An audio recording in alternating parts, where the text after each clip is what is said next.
ഈശ്വര, മോളെ മോളെ മോളെ അയ്യോ മോളെ, സിത്താരയുടെ അടുത്തുനിന്ന് മാറി നിന്നതുകൊണ്ടായിരിക്കും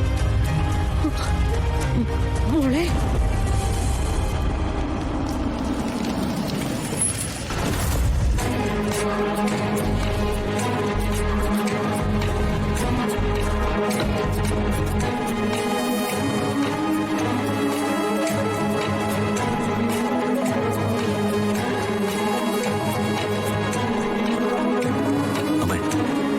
ഡോക്ടറിനടുത്ത് കൊണ്ടുപോകണോ?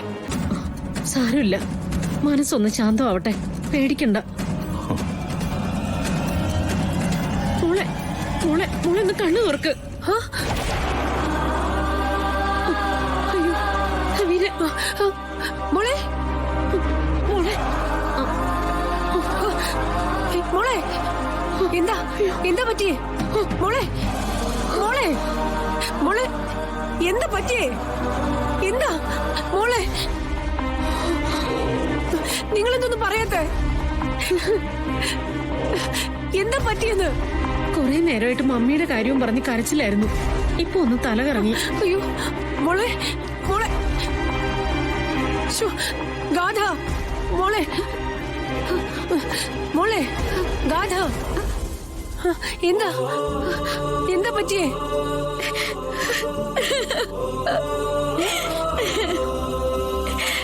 എന്താ മോളെ?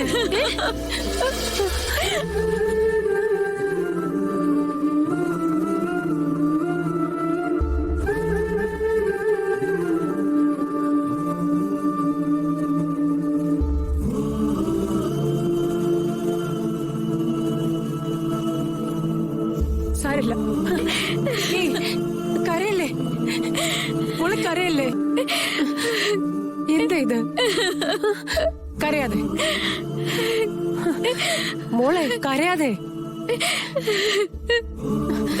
അയ്യോ കരയല്ലേ മോളെ, കരയല്ലേന്ന്.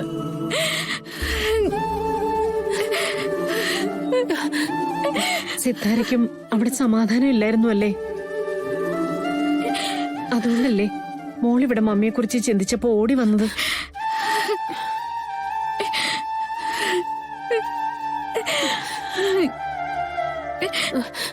നവീൻ, ഞാൻ മോളെ ഒന്ന് ആശ്വസിപ്പിക്കട്ടെ.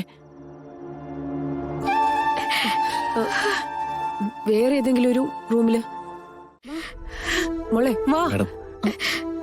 ഗാഥയുടെ കണ്ടീഷൻ ഒക്കെ ആവുന്നവരെ മേഡം ഇവിടെ ഉണ്ടാവുന്നത് നല്ലത്. Okay Naveen, I can understand. ഞാൻ നോക്കിക്കോളാം. മോളെ എഴുന്നേക്ക്, വാ വാ വാ.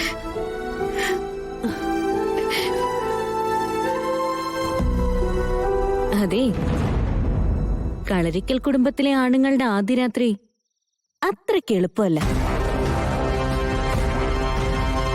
ഇതുപോലെ ചില ഓരിയിടലുകൾ ഞാൻ പ്രതീക്ഷിക്കുന്നുണ്ട്.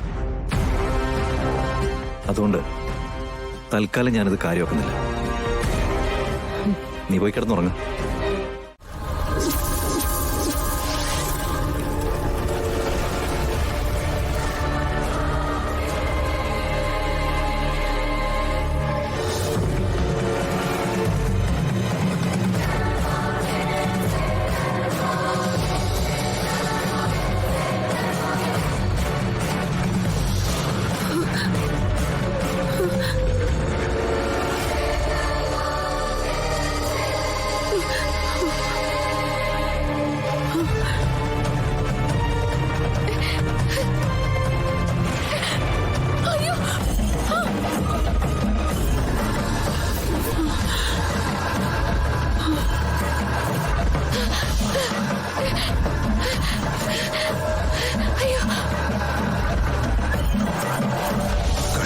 കുടുംബത്തിന് അതിശക്തമായൊരു ശാപചരിത്രമുണ്ട്.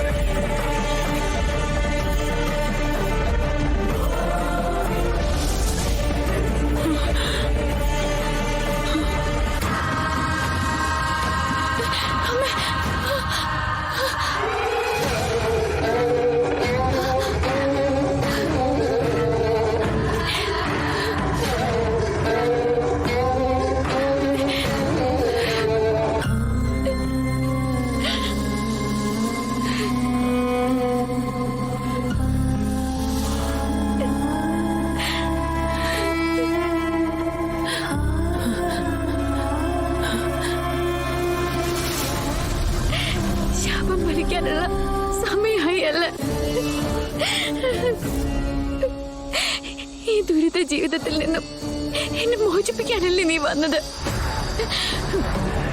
അവിടുത്തെ ഇഷ്ടം നടക്കട്ടെ.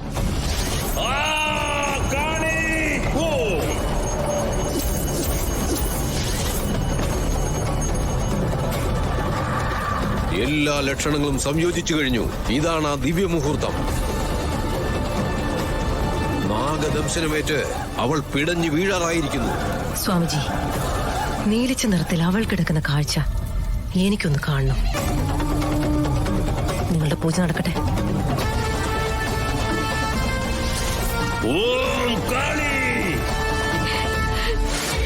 ജനിച്ച നാള് മുതല് നാഗത്തറയിൽ തിരിവച്ചു, ചിത്രകൂടത്തില് 100 പാലും നൽകി കണ്ണം വരച്ചു ശീലിച്ചതാ.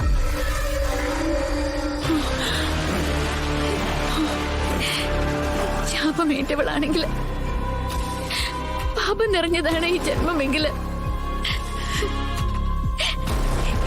എന്റെ ജീവൻ എടുത്തോളൂ.